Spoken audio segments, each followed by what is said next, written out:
Welcome to the Mind Chimp podcast. Hey Mirco, welcome to the Mind Chimp podcast. How are we doing? Very good. Thank you, Danny. No, thank you. It's it's an absolute pleasure to have you on. And I guess you're over in New York, right? So what time are we? Your time now? Oh yes, I'm here in New York, and actually it's early as 9:50 in the morning. Oh, nice. And I just back from the trip from Europe, and I woke up very early today because I'm still have the jet lag. So yeah, I mean, we'll talk about that actually, because I think we can get into that. But just before we start, I tend to ask my guests a tagline, a log line to summarize themselves. What would your log line be? My log line, definitely, it's a life in ambiguity. I want to say, Okay. Professionally talking. Okay, a life in ambiguity. Yeah, because I just realized actually something I realized actually recently. I always be a little bit borderline because I always like to think a little bit different, And when you think different, what's happening? You just be in that borderline to be in two different space, and that's kind of often ambiguity when you work at. Just for giving you an understanding, I consider myself a designer. I always be a designer since actually when I was a kid. But growing up, I'm starting to explore this design side in all the different ways, sometimes in things people never think is considered design. And that's taken me sometimes to have some ambiguity with the people around me and the work I'm doing, because they're thinking I'm doing like a visual design of nice and pretty stuff. Versus sometimes right now I'm trying to apply design, organization or management or business. And that often create this sort of ambiguity only because I like think different and I'm curious to see, okay, what I can do in a different way, what the things can be different. Yeah, definitely that's my log line. No, and I like that. I like it. I think it's a very, very interesting one, which I want to touch upon in just a sec. But just before we do that, What I need you to do for me, please, Mirco, is I need you to pick 4 numbers for me from 1 to 100. 4 number. Let's keep 5. Let's take. Let me see. 56. Okay. Give me 7. Okay. And 75. Perfect. We will come to them a little bit later on. Okay. So I guess just to kind of get us warmed up, I tend to ask my guests I'm going to give them some terms and the buzzwords, and I want you to tell me what comes to mind as soon as I say this word, if that makes sense. Okay. So the first word is design thinking. Okay. So what comes to mind when I say that? Oh, the first things come in mind when you say design thinking, it's a lot of, buzzword, very probably commercial and marketing terms right now to selling a better way to work, to selling some kind of workshop for the clients and stuff like that. Okay. I feel, I spend a lot of time to analyze what's happening around this world. And I really see over the time, especially in the last 5 or 6 years, this term has become more as just marketing products that people sell versus actually what they really represent itself. Okay. The next term is experience design. That's another ambiguous term. Well, experience design, I think a lot of people are thinking in the market when we're talking about experience design is more like create an experiential space, like, you enter in a beautiful museum or shop or an event, you experience a momentum in some way, versus for me is more like what actually the entire business is right now. I mean, we experience life, we experience work, we experience our consuming life, if you want. And I think there are this big distinction between people are always thinking in a smaller part of what actually this tab is meaning. Okay, and we'll do one more. Yeah. Employee experience. What comes to mind when I say that? That's another big cool statement right now. Your questions are very tricky because of actually each one we would require maybe a lot of time of talking about. I don't know. I feel like experience design. Not experience design. Employee experience.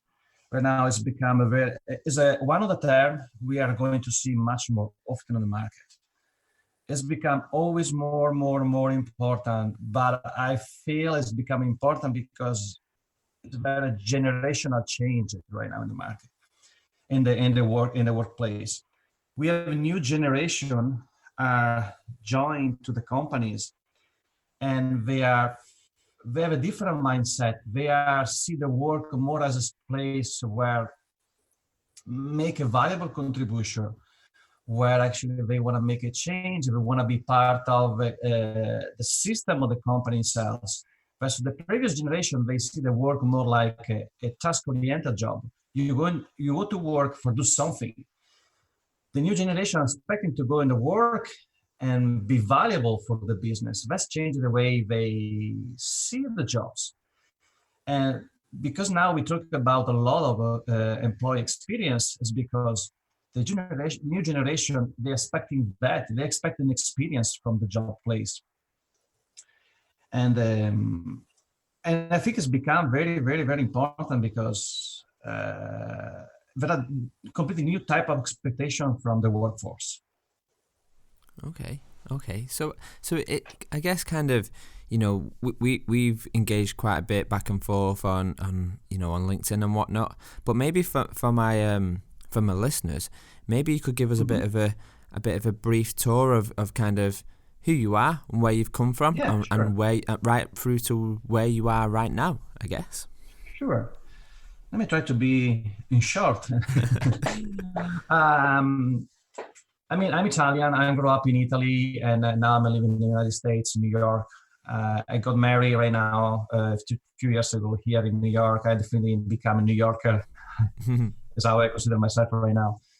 I always, let's say, since I was a kid, 10 years old, I always wanted to do something in the space of design and creativity. Was clear to me, was my my path. But of course, I have no idea what actually does it mean. I start early, I have to say. I'm one of the generation start with a Commodore 64, as many other, I believe. Okay. I coded my first games when I was 14. I learned to code because I want to design the game. I started to work when I was 19 in a small graphic studio in my town. And from that, actually, I explored 3D animation, visual design. In the 1995, I was lucky to have one of the first internet access points in my town, because the office where I was working was really close to the internet point. And I learned and I discovered internet. I started to do my first website. It was 1995, and be fascinated by the idea of interaction design, where for interaction, I don't mean limited to the design, the interface in the computer, but as well how the people interact with each other, and embrace more like a psychological perspective about how the things are working together. In the 90, let's say probably the big milestone of my life happened in 1997, 98, where I have my personal website. A personal website at the time was one of the few websites fully developed with the Macromedia Flash, technology very popular at the time. And it made me very popular online. I actually had 200,000 unique visitors in my website every month. It was actually a huge number for 1998. That gave me a lot of visibility. I started to work with a lot of international companies. In the 1999, I have the Wall Street Journal. This is like a cool story. The Wall Street Journal called me on my mobile phone. And of course, I was a young guy, I have no experience. I was speaking very a little English, scholastic English. And I got this call and I heard someone say on the phone, "Hi, we are Wall Street Journal." And I was like, "That's a joke? What is talking about?" No, I have, let me thinking, I was 24 years old. And actually, this guy from Wall Street Journal, they discovered my website. They'd be impressed about how I have a completely different vision about what was online experience. And they told me, "Listen, we are thinking to develop the millennial edition of the Wall Street Journal line. And we want to create like a very futuristic vision about what can be the digital space in the future. And I think you would be the right person to helping us to design this idea." And I was, and I mean, from a side, I was excited. The other side, I was scared because it was something completely new for me. First, I have a problem to understand the English. Second, I have like, for the first time talking with someone who was sound for me more like a, I don't know, a god. It was very unusual situation. But definitely from that point, everything has changed for me. In 1999, my personal job has become an agency. I have my first agency. I have people I believe and trust in me. They put some money. We built this company together. I stayed in this company for 3 years after I learned some important things like never make a company with people who have much more money than you. And it was very useful. From that point, I started working as a consultant, as a freelancer for almost 8 years with a lot of people, especially in the US. I have a client in California, I have a client in New York. I start to shifting my focus from do only web design, interaction design, what at the time we call platform design. A term actually represent everything we do today in terms of products and service design or experience design. But you know, at the time we talked about 2003, 2004. We don't have this kind of terms. We don't have this kind of culture. Everyone will say, "Oh, we need to design and create a platform." And I did a lot of work for healthcare, fitness, education platform, e-commerce platform. It was actually a great learning for me until I come out on 2008, if I remember, yeah. I decide I need to work with some structure, some company, because I want to learn more about what's happening in that space. And I work for an agency in Milan, Leo Burnett, who have the client Fiat at the time before the merging with the Chrysler. And at that point, I'm moving to New York for LGA, where I start to work in another big platform at the time, like Nike Plus or MasterCard for the future of the digital payment. But another big milestone for my career definitely have been 2011, when actually I moved in Phoenix, Arizona, completely different from New York City. And in Phoenix, Arizona, I'm starting to work as a chief design officer for this venture incubator, where actually we help early stage startup to grow and actually to become a company. And what I was curious at the time, this early startup was usually funded by a personal investor or private investor, or sometimes a small or medium company, where actually they have the vision for a new business opportunity, but they don't have the power or the experience or the right context to develop a new completely business from scratch. And as a venture incubator, we help these people to starting this kind of new business.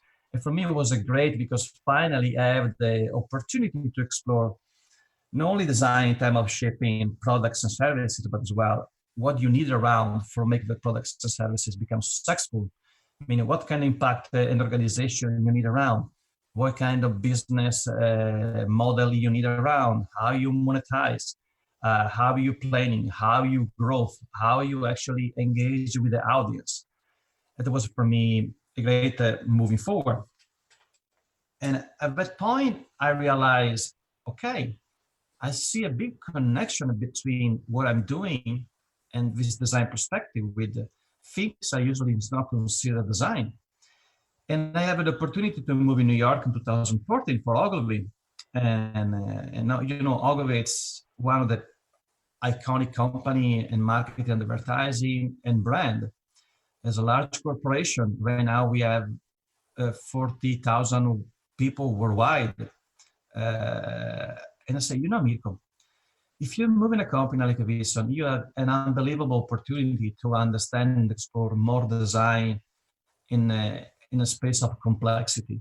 Not only complexity for the client they have, but complexity as well in Ogilvy as well, how design can change or can find a space in a complex structure as this one. And I take the opportunity and I move in New York and I start to work in Ogilvy as head of design. What I'm trying to do is definitely 50% of my time figure out and helping the design to find the proper space in the organization and in which area can provide the help, and the other 50% actually working on the client side. This is my career in short. Okay, so kind of, it's fascinating. Your journey sounds really kind of one of growth and excitement, I think. But kind of, so, for me, Mirco, you're one of the people, I've read your book, which we'll touch upon for sure. But, for me, if someone was to say to me, where do you want to be in 4 years' time, to me, I would say I would want to be kind of like where Mirco is right now, and kind of working for a company like Ogilvy who are kind of, who are great. But maybe you could kind of share what a day in a life of you looks like from a professional point of view, and kind of what does a standard day look like for you? Yeah, sure. I think this is a question I ask myself as well many times. I remember when I was 20, 24 years old, I was dreaming, oh my God, one day I will work in this office where actually maybe I can see New York from the window now. And now sometimes actually that's happened almost every day. And I realize, oh my God, I realized my dream. I can't believe it. That's kind of weird things you're never thinking about, but actually at a certain point in your life, if you stay focused on the same things, you get it. And now I'm more like in the phase where I'm 43 years old. I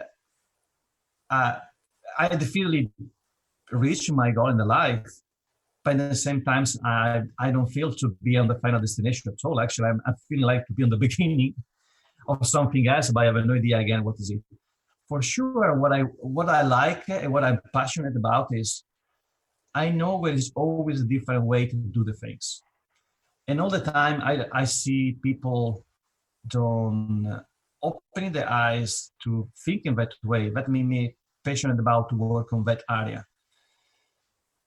I don't know what can be really my future. I really no idea what I will be in the next 4 or 5 years, but I know for sure what I want to do is always continue to looking for different way to see the problem, different way to facing this kind of work and job, but thinking different and inspiring people, helping people to change idea, change perspective. That's definitely something I want to do. Maybe, I don't know, maybe one day I'm going to finish teaching, but actually would be one of my dreams in some way. I have no idea if it can happen because I don't have any academic background. I've learned my work and I developed my career by working. I never been in any sort of university. Unfortunately, I didn't have the opportunity. But definitely, let's say, I don't know if I see myself in 4 or 5 years, but my dream over the time will be having an opportunity to teach. Okay, and I think that would be fascinating to watch and be part of. I think so. Kind of, when we kind of look into your book and we're talking about, in your book we talk about kind of culture and org structure and org design. So how is the culture and organizational structure at Ogilvy? Is it one of, when we look at your hierarchy, you can be talking from this like lone wolf right all the way up to kind of going teal and the steps between that. But if I was to ask you kind of what does that look like where you are right now, how would that match? Well, I mean, let me give you a big insight before actually why I dedicated this time of this kind of aspect. Now, in many years, I was working in different projects and startups. I learned something that was fascinating for me. I met in my life a lot of people with amazing idea, a lot of people with incredible technology or fantastic products. And what I learned all the time, if someone didn't make in business or in general, making their idea become popular, always been by one simple reason.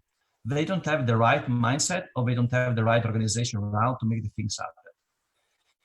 And that's actually triggered me the idea, okay, I need to work more on the context of what I'm designing for make what I'm designing come to life. And in Ogilvy, it's a challenging, not because actually there is no understanding of the value of the organization. There are a lot of smart people can provide a valuable contribution.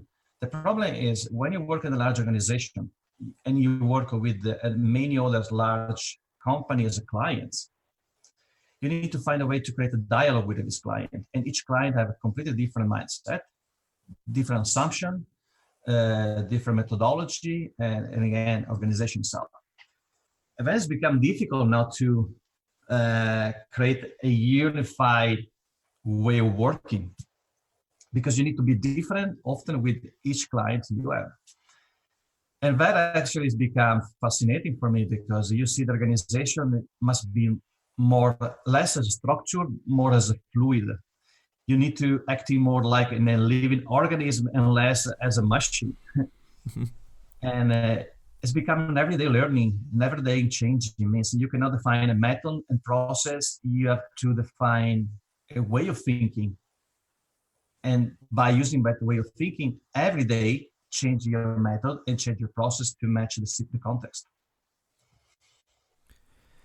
Yeah, I think I had one of my aha moments was from your book, and I think one of the titles of the chapters was kind of like this design thinking, and actually it's a design as a way of thinking, not design thinking. Correct. That's kind of what I took from it anyway. But I love that thing because I'm kind of the first person to kind of say design thinking. Okay, but design thinking has a lot of flaws, a hell of a lot of flaws, I think. And actually, what you've done by just kind of tweaking that sentence, it kind of gave me my aha moment. Actually, what I like to think I do is look at design as a way of thinking and not design thinking. Mm-hmm. So I kind of when did you have that kind of that aha moment, I guess, for you to kind of come up with that kind of design as a way of thinking? Oh, good question. I'm but I feel it in the latest years because the term design thinking has become extremely popular in the last 4 or 5 years. Before, I think it was something very, very few people was mentioning. Very few people have an idea what it was and what does it mean. And I think it was 3 or 4 years ago, definitely. I'm starting to follow all this kind of community buzz about design thinking. There are a lot of people give an incredible contribution that the guys of IDEO, but as well many other companies as Fjord, Frog Design. They did a huge contribution to the community to understanding this one. But I realize everyone, they're talking about different way to do the things. And unfortunately, I agree with everything. But let me thinking, okay, why everyone are correct? I mean, I agree with everyone, but everyone's a little bit different. I mean, it should be something else. And I start to realize maybe we need to make it very different between what is design thinking as a workshop for teaching people how to work with the kind of design mindset. And what actually is the design as a way of thinking, that neutral and holistic approach? What are the fundamental make you making a choice? And my aha moment was, okay, maybe the design as a way of thinking is not a way to work. It's more like a way to making choice. And that's changed everything for me. And I see vision just as a way to I define what is more important for me to do next. I realized it was actually how I was always working. And unfortunately, I come back to the initial consideration is what always made my point of view ambiguous, because people say, oh, you always change the way you do the things. And I always say, no, I'm still always making action and do the things using the same approach. And I realized because there was no an approach, it was actually just a way to make a choice. And I think one of the biggest issues, and you kind of mentioned it already, but the term design thinking is a marketing term now. It's kind of been watered down way away from its original intent of what it was for. And actually, one of my biggest questions, which I'm kind of challenging the company with at the moment, is we're marketing design thinking, and actually we should really be saying human-centered design, because design thinking is this kind of tool set, let's just say this mindset, but actually human-centered design will never go out of being the exciting new thing. Fundamentally, everything needs to be human-centered designed. It needs to be thinking about the human, their interactions, their touch points and whatnot. But I think what we're seeing now is, I think if you used to put it into kind of like a curve, you've seen it come in, you've seen it kind of peak, and now all of a sudden you're seeing this design thinking, people are slowly going, it's not all it's cracked up to be. And I think the reason behind that is because it's so watered down from the original idea of it. Oh yeah, and I can tell you more actually. What I see in the market happening is, in many cases, design thinking has become just a way to helping people to have a more systematic approach. And in fact, there are actually different group of people are say, oh, this is not design thinking, this is system thinking. And that actually is very valuable for the company today, especially in the context we are living. In many other cases, design thinking has become synonymous about, oh, this is a new way of collaboration and working, is a different way to removing cultural silos in the organization, and still be very valuable, but that's another things. I mean, I definitely, how you say design thinking has become very marketing term, very inclusive, representing a lot of different things, and is going to help in the group of people, companies, or community to learn completely different things. But yeah, it's going to become a little bit different from what was initially identified design thinking as a way, to define how the design mindset take an action. And something else, actually, I'm still realize my haha moment was, in many years, I think everyone have experienced that. When you work in a large team, you have always two sides of people. That see the problem and try to change the situation for solve the problem.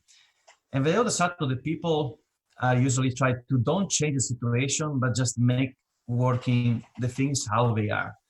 It's a classic, challenge you've seen a team where you have, let's say, a developer or a designer from the side, and the strategist and the businessman from the other side discussing and find a way to solve the problem with a different way. And I realize we have always these two types of mindset: the design as a way of thinking and the strategy as a way of thinking, where the design make an assumption to, I have to make a change for making the optimization and create the condition to solve the problem of actually making happen the things I want to do. Versus the strategic thinking start with assumption to, I'm not changing the system, what we're talking about, and I'm just trying to fill in the gap I see the system and to growth. And that was the moment when I say, okay, the design as a way of thinking is something different, is more like how I want to approach the problem versus how I'm working to solve the problem. Yeah, and I think what we're seeing now with design thinking as well is actually, well, I guess kind of looking at kind of my industry, I think people are marketing ideation sessions as design thinking, for one. And I think a lot of people are applying design thinking overlay on a very weak, and probably a very light touch, when actually it's not really uprooting the real problem, which sometimes it is the system. It's not necessarily, it's that kind of why, and then you get to kind of the root of actually what the problem is, and the problem is that system approach, not necessarily this end result approach. Correct. That's very difficult to teach to the people now. Like, you don't have to solve the problem, you have to change the system for create the condition, because that problem will be solved. Yeah, and it is that kind of movement of all parts, not of one. But it's a really interesting one, and I feel like we could probably just talk about this for an hour alone. But I guess kind of just trying to get back into kind of this, just a little bit more about you, I guess, Mirco. So, I think when we go into these businesses and, we go for interviews and we go for, our next job, our next career step, we're always told to kind of, to sell the best self. And actually, I think the better question to ask is, actually, what was your biggest failure? I kind of like to think, what does your failure resume look like? So if I was to ask you, in your whole space of your career, Mirco, what's been the biggest failure what you've come up against? And maybe it's a failure which, in the instance, it was a failure, but actually, later on down the line, it's ended up being a massive positive for you. What moment jumps out to you? Okay, that's a very good question. Let me try to frame. There are parts of me where I actually see a lot of failure in my life. Failure, professionally talking, where actually I've been probably in the right position, in the right moment, on the right idea, and I was not able to take all the proper advantage from that momentum in these ideas. I told you in the past, I made agency, I made a company with other people. When I was in Phoenix, so technically it could be actually a great opportunity for me as well for my entire life, and be like, done for from now until the end of my days. It didn't happen. But because probably I didn't have that approach with the people, to be sometimes very direct. I'm a person, I'm still always learning, I'm still always thinking, is there always someone outside know more of me? I never feel to be myself, like someone know the things or be on the top of the pyramid. I always feel myself as someone is in the middle bottom of the pyramid. And sometimes that approach actually is useful, but not always useful, because sometimes you need to have more leadership. And if you see a problem coming, you need to be able to lead in a situation and try to avoid that problem coming. But in the same times, all the time I didn't have this kind of behavior or approach in the life. I'm happy about all the failure I experienced, because if I know this kind of things today and I'm still doing what I'm doing today, it's just because I learned from this situation. But actually, again, I'm in that kind of ambiguous position where I realize I fail a lot of things, but I'm happy about the failure I made it. The failure, I know it's kind of sound weird. I feel failure. I feel that I've made failure, but at the same time, no. Okay. So if, let me set a scene for you. Let's pretend you I don't know, baseball or something, and a million fans are coming out of a baseball stadium. And as we come out of a stadium, all of them million fans are going to see a billboard. Okay? What would you put on that billboard for a million fans to see? Oh, I have no idea. tell me more about the situation, the context. Yeah. So this could be this billboard. It could be the thing to kind of, what quotes or what would you say to kind of inspire, motivate 1 million people? What would you put on that billboard? What message? Okay.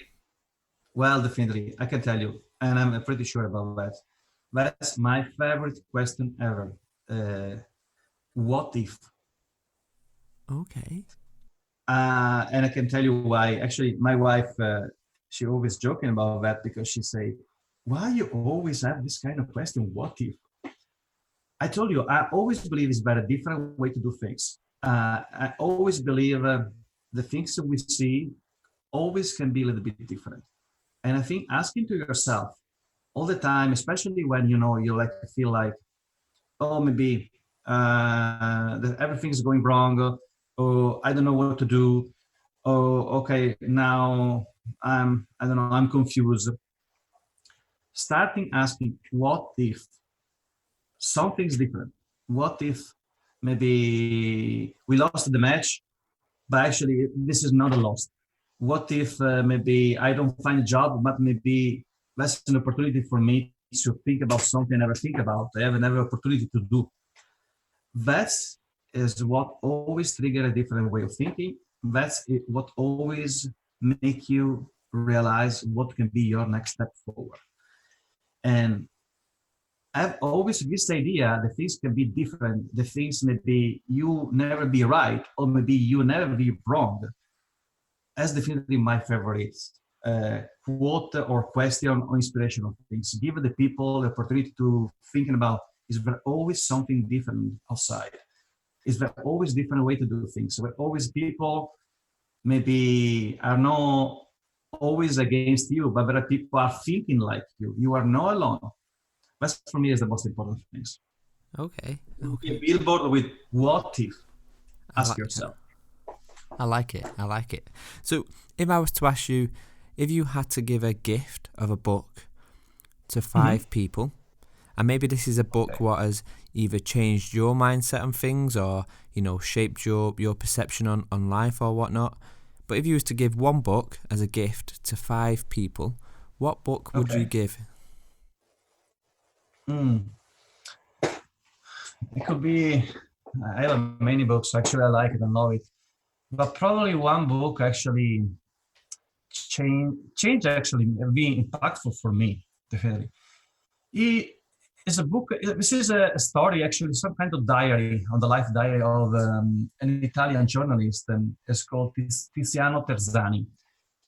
This guy has spent like decades to be a journalist for a very important European magazine and in the East Asia. He always been a guy is very, very pragmatic, talking about war or social problem. And in his book, actually, it tells his journey, where actually he realized over the time he spent to be very pragmatic, talking about money, talking about war, talking about social. He shared actually his evolution of his soul to become from skeptics about everything was, I don't know, like in Asian culture, magic or spiritual or other no realistic things. And it's become actually someone much more passionate about this kind of ambiguous side of the life, unclear, where actually people can have a completely different perspective. And I love it because he shared how valuable was for him at a certain point in his life to understanding another part of the life he always reject. He never want to learn more. And that's change. Giving me an idea about, yes, maybe what I'm doing, I'm not the only one to start to look at the true and understanding what I have to do in my life as well in the space I never look at it. And it's come back to my question, what actually you have considered something you never thinking was an option. Okay.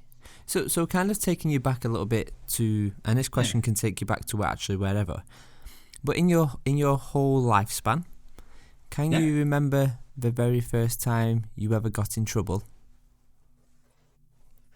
For the first time I got in trouble. And maybe this was as a child or whatnot. No, I mean, fire fortunately never happened. I never felt in trouble in that way. I felt more like, but for me, something happened when I was younger. When I was in my first company, when I told you I learned how to make a company with the people who have much money than you. It was a certain point where actually I spent a lot of years working with this company because I felt it was more like my baby. I felt was my entire life and makes sense to do everything I can do for the company. But one day things has changed and I asked myself, oh, the situation is very weird, frustrating. This is Mirco. I know this is your baby. I know this is the company is your life, but this is what you really want to do in your life. Or maybe it's about something else. And I start to change my approach with the stakeholder.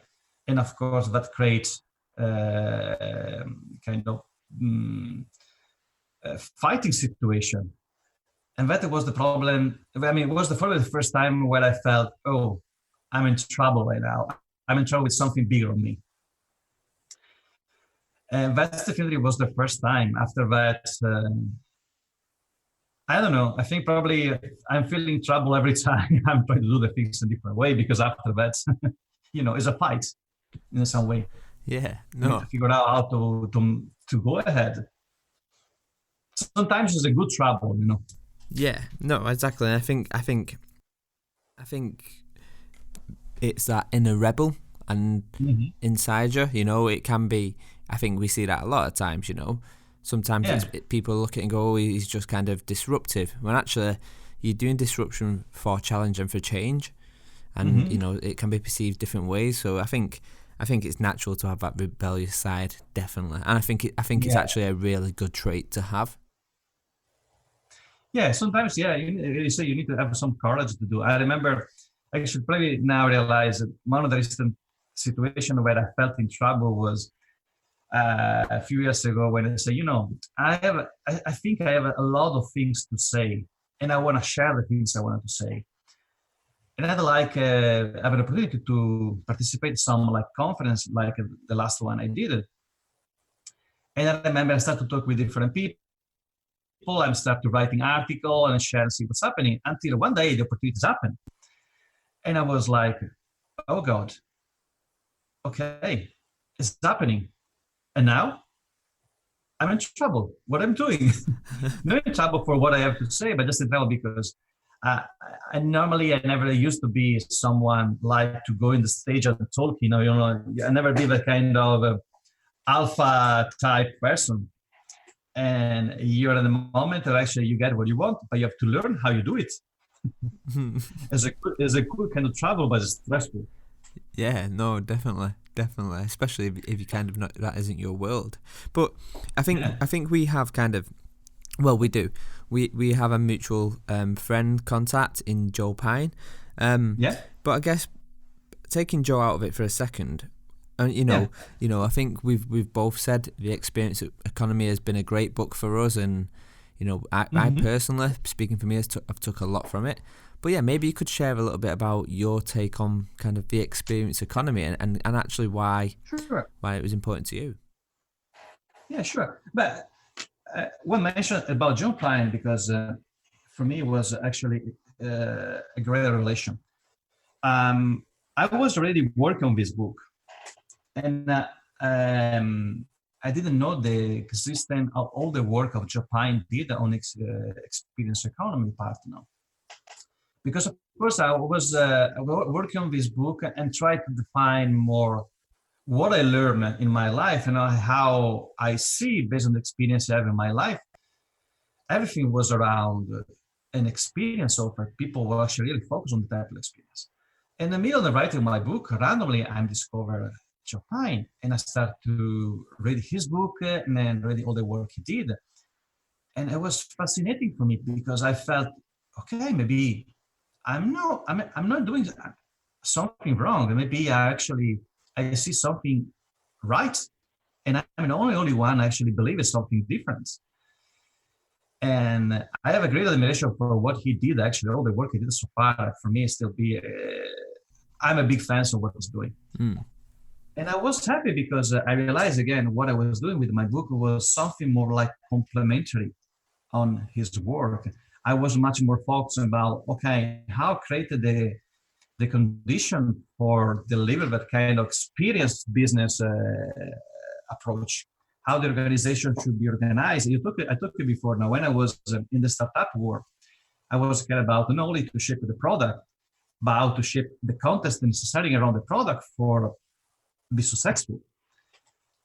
And I realized my approach was all about creating an experience-based business. And yeah, I mean, all the entire work will start around this kind of approach.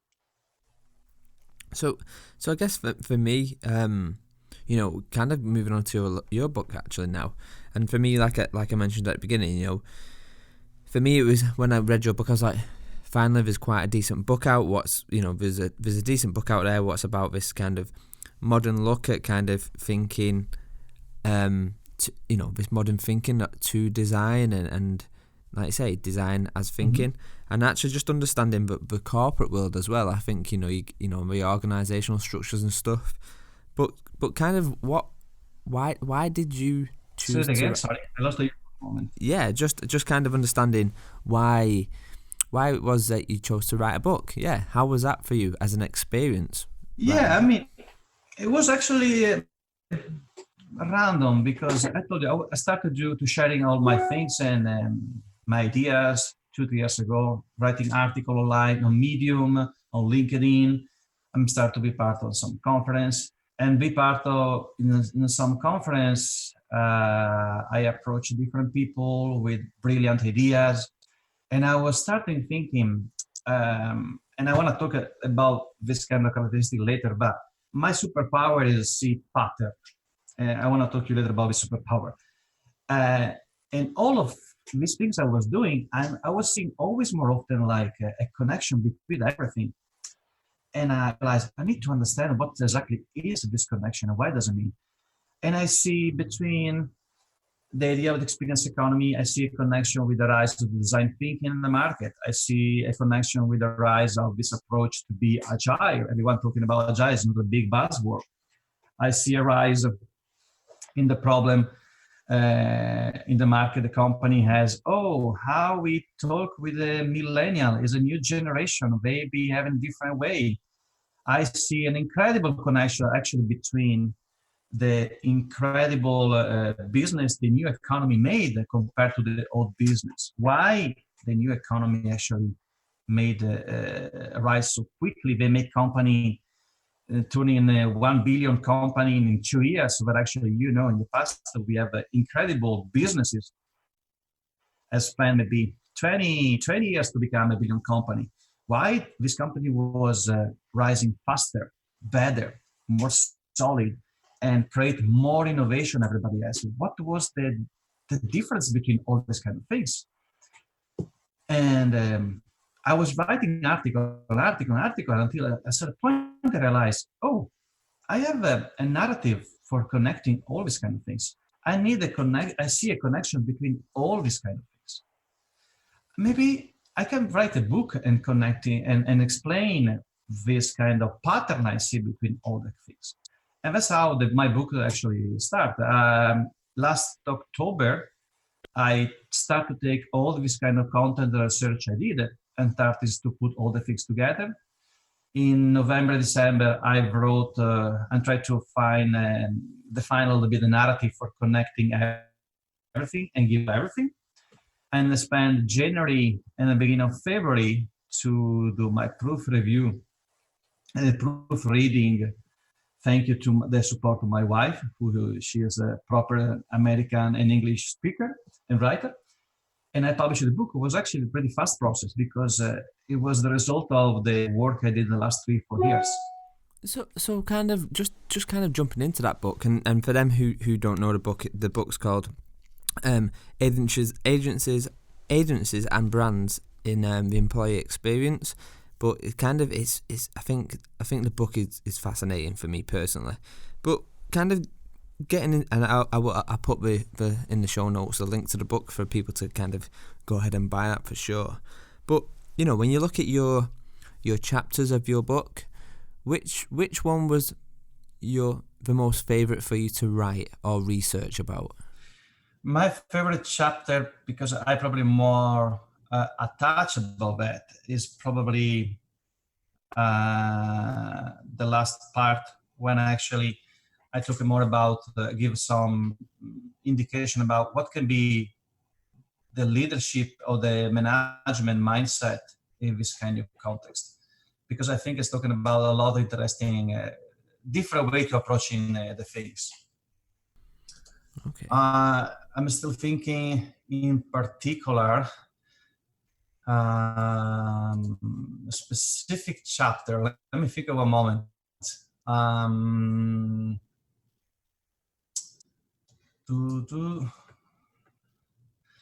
Well, definitely the mindset of the leadership. I think the ability to, everyone in the market talking about the market is in continuous change. The company, the business, how you approach, you always must be ready to change, and that's create a new things. Now you need to be able to lead the team to feel comfortable to explore the unknown, to take in the direction to uncertain path, because that's the only way actually you can make innovation. And this approach is very common in the new economy company, like, we have seen company like Facebook or Amazon, many other growers are crazy, but there's no common approach in the large organization. I never meet usually a manager feel happy to take the lead in an uncertain and unknown path or ideas, because it's risky. Versus now, we need to be able to feel cozy about that. We need to figure out our methodology to take a risk and maybe transform the risk. This is coming back to the question of what if the risk, knowing just a risk, maybe an opportunity. And I think that's my favorite part. Okay. So I guess kind of looking at we talk about experiences and we use that term to mean many different things. But if I was to ask you Mirco, what do you think the future of experiences is? What would you say to that? And for me, it's the idea to consider the business as an experience.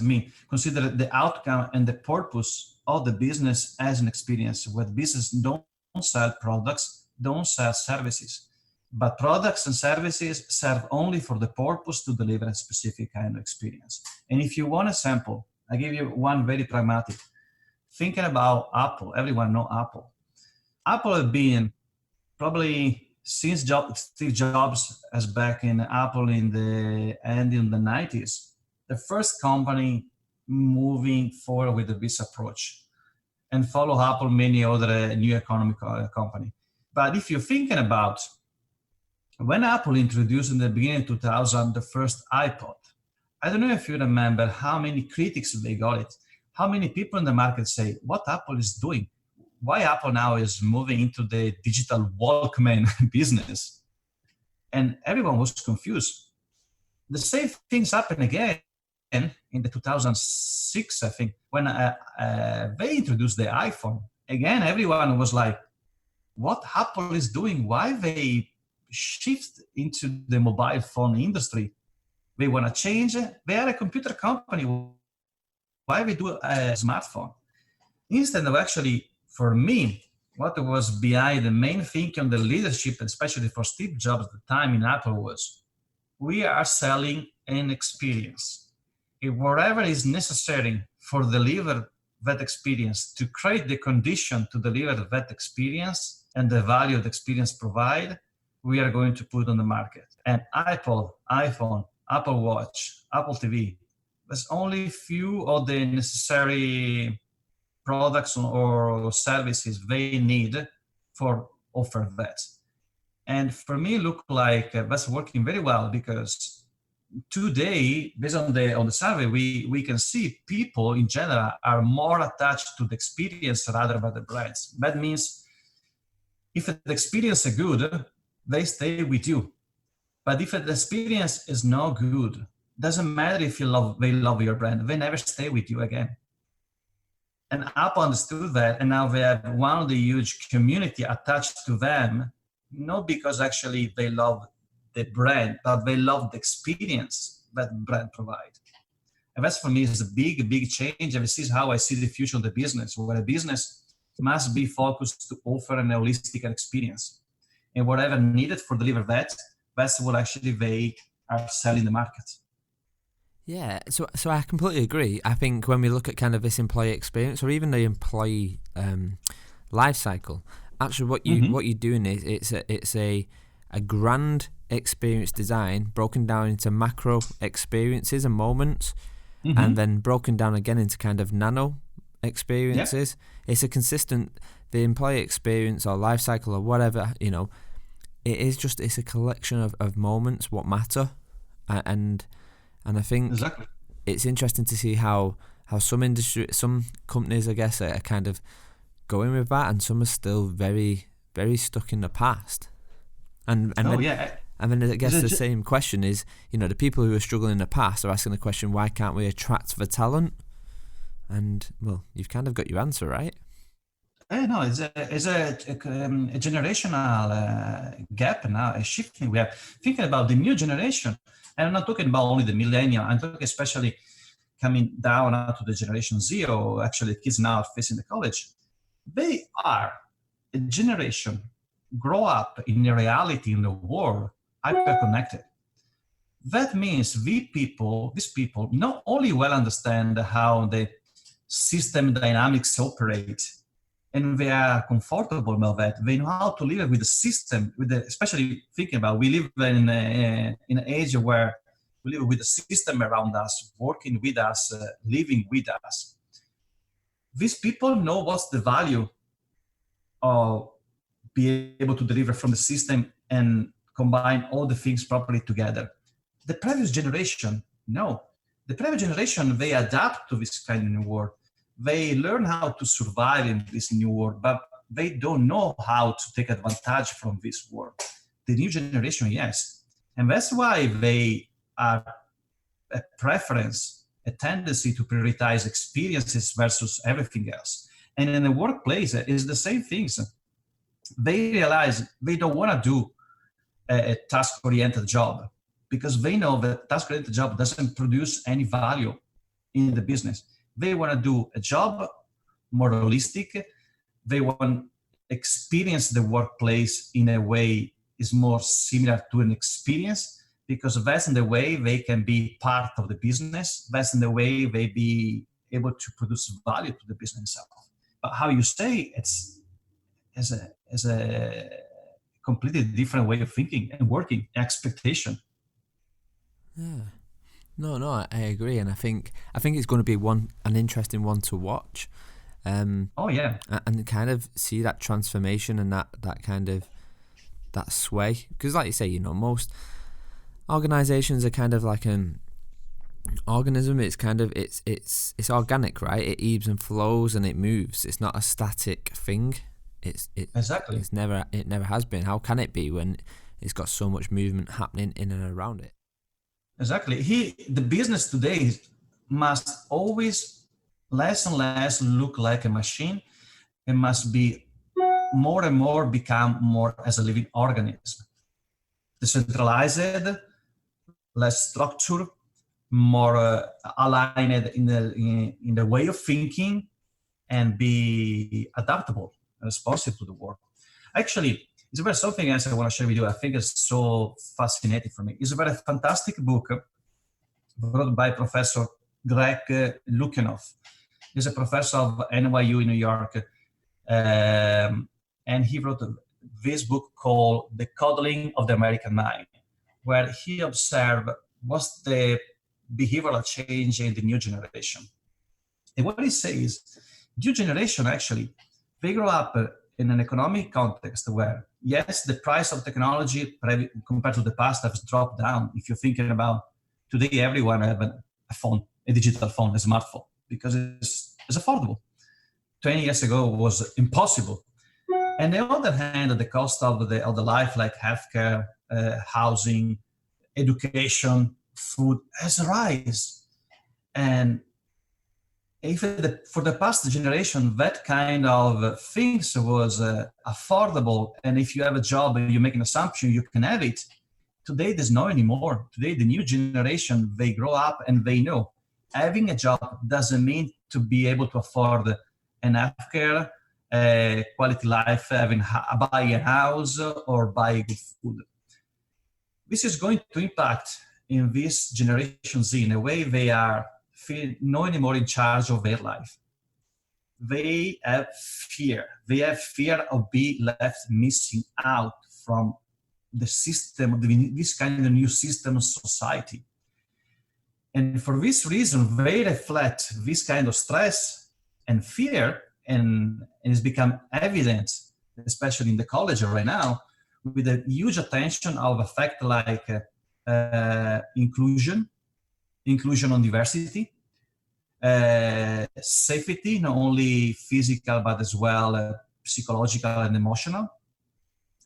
And the result is like, you see every day in the media, young guys fighting for equality or inclusion or diversity and taking some political sides. You see kids become in the first line defending for protecting the climate and the system of the climate, because they know they must be inclusive of everything. And talking about gender in the college, more often this professor was telling, people expect to don't use a term like she or he, but they prefer use more term like Z, for be sure to don't offend anyone or discriminate any diversity of the people.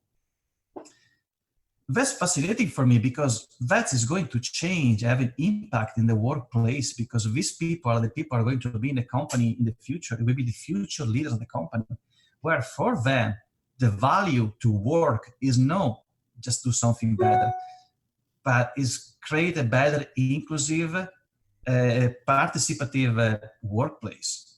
And in this, I see the connection with the rising of the experience, employee experience value. You must be focused to deliver a great experience employees value, because this generation, they are attached to factor more relevant to the experience rather than just do a simple job. Yeah, it's interesting. I'll definitely check that book out. I think I may have seen. I think I came across that actually in one of your blog posts. I think you referenced it in a blog post. Yeah, so I'll definitely check that one out. But it kind of leads me on to my next question, actually. So obviously, assuming our listeners now, there's an audience member who is listening to this and kind of thinks, actually, I want to be the next head of design. I want to be the next, Mirco in my business, and I want to be that. What would be the 4 books you would recommend as a reading list to kind of get to from where they are now to kind of get into you? And I know that's a hard challenge, because there's many books what shape our minds, but what 4 jump out to you? Well, it could be many books, but definitely one is very useful for understand actually. I mean, if you want to work in the design in the future, you need to be able to understand how changing things, how transforming things, and probably much more often in the mind of the people rather than in the products you create. In that way, I think the last book of Tim Brown from Ideal, Changed by Design, it's very inspiring. It can give you a lot of insight about how design can play a different role in things usually have no considered part of the design expectation or a design outcome. Yeah, It's a great book. That I ended up buying that twice. So I bought it. I Okay, bought the good. audiobook version, and then I bought the kind of the standard book version, just because there were so many notes I kind of wanted to take away and kind of just bookmark more than anything. So yeah, that's a great book. Any more? What jumped to mind? What's it? Is there any more books? What kind of jumped to mind? No, at the moment. But I do always an experiment when I try to explain to the people what's the connection between design and innovation, all this kind of stuff. And I recommend something everyone should do. If you're looking for in Amazon or any other website provide books, or an iBook, for example, you're looking for keywords like design, transformation, change, or innovation, you will be surprised how many books are existing talking about the same relation between design and these three words: change, transformation, and innovation. In all these books, I believe there something you should find inspiring. Something can be valuable for you. People never realize that, but the design is the only way, the perspective design is the only way you can achieve transformation, change, and innovation. And that for me is fascinating. Yes, no, definitely. So I guess kind of coming near to the end now, I guess, Mirco, and kind of these questions are can be as deep or as light as you want with them. But I guess the next question. Yeah. Do you even like yourself? Yeah. I mean, I told you, I have this kind of approach with my life.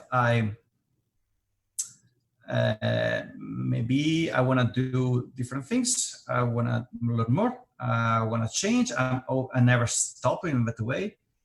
And make me from inside be not happy about what I did so far, because I know I can do better. On the other hand, actually, I like it. I like what I am. I like what I did. Because I know I always try to do everything I can do it. I'm no regret. And when actually I fail, in the end of the day, I realize I learned something that's making me, okay, I did a step forward in any case. I never actually really just did a step back or just stuck in a moment of my life. Okay, great, awesome. So kind of, you've mentioned you're quite active on Medium and on LinkedIn, but if I was to ask you, who's the 3 people you would recommend to follow? Maybe it's LinkedIn, maybe it's Twitter, but which 3 people would you recommend everybody should follow? Okay, give me a few minutes to make some thinking about. Yeah, no, exactly. If in the meantime I have another question, I'm working on that. I'm in the front of the computer. I'm start to check in my list of people and say, okay, this is a guy I can recommend.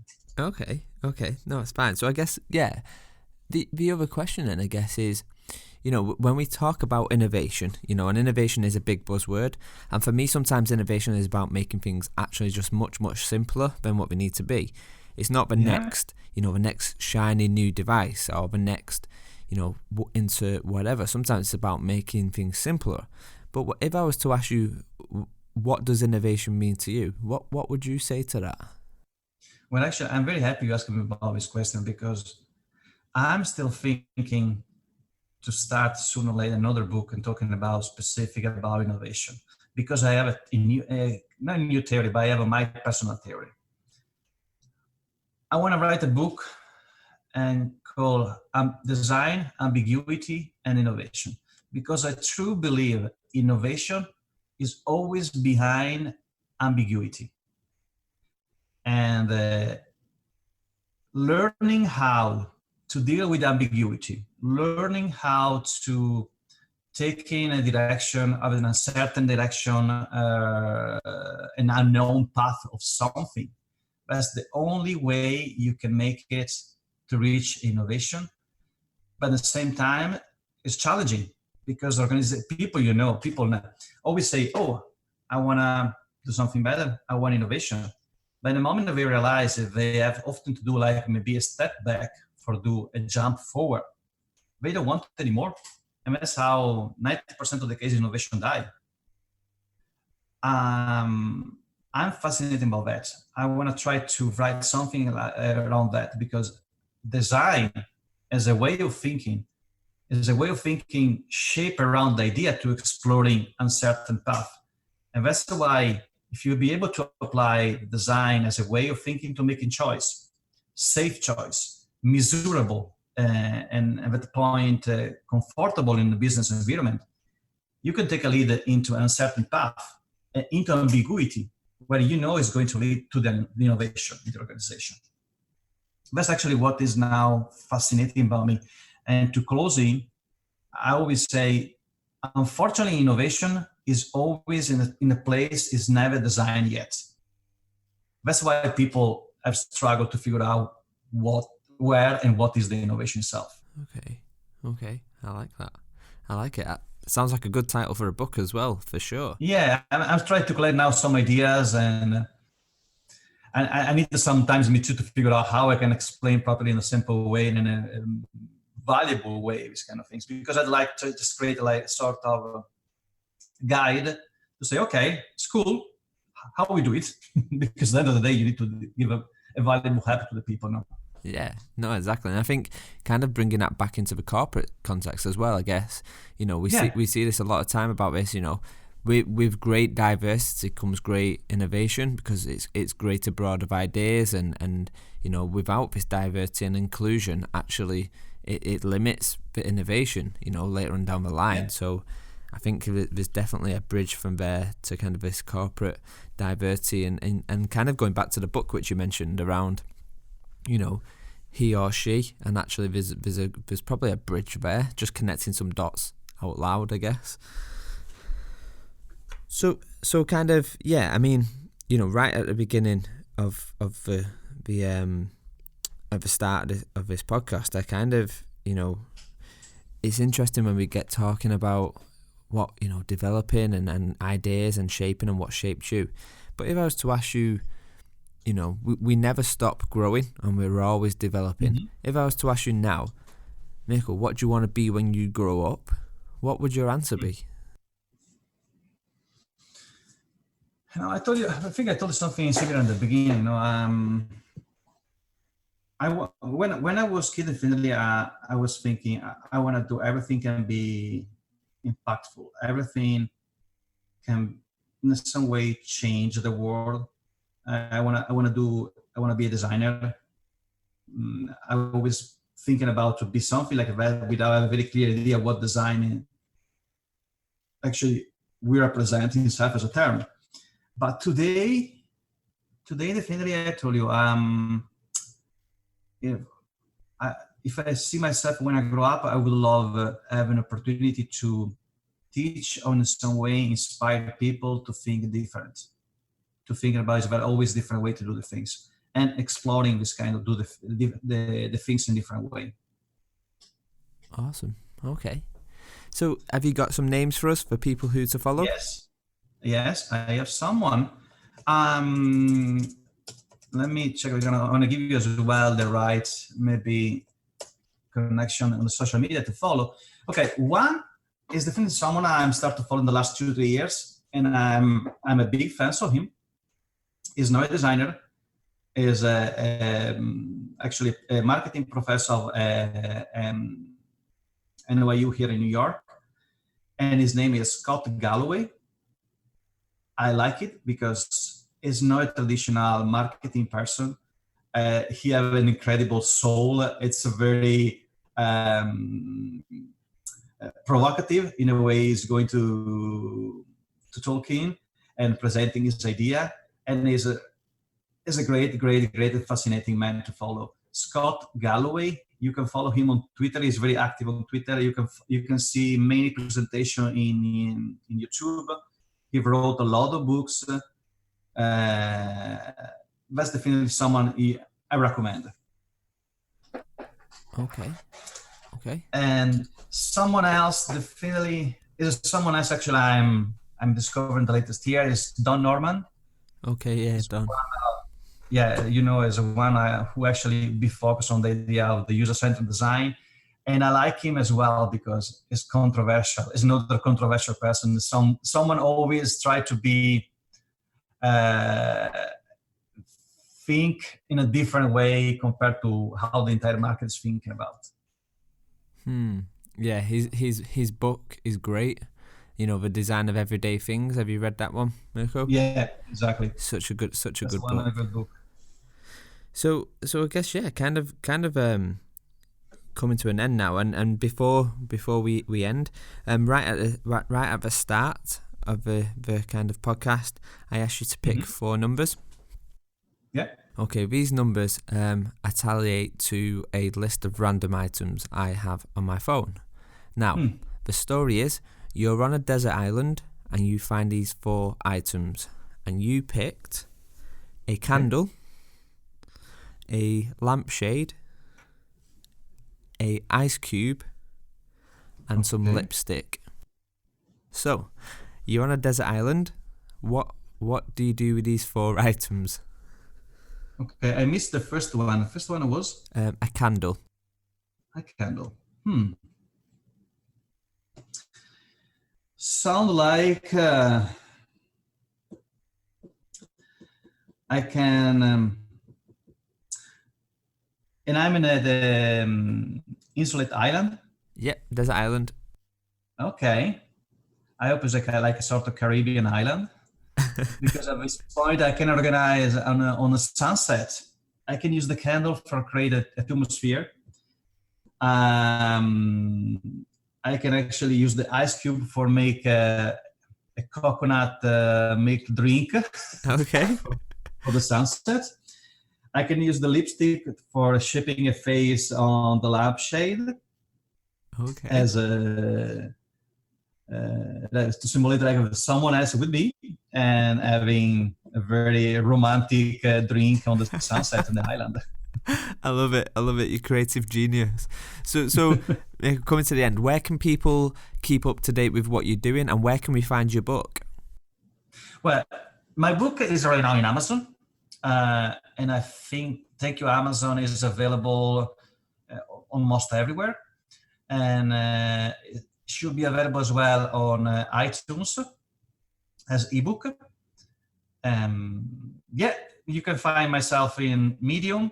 You're just looking for Mirco Pasqualini. I have always the same handle everywhere. You can find me in Twitter. You can find me in LinkedIn.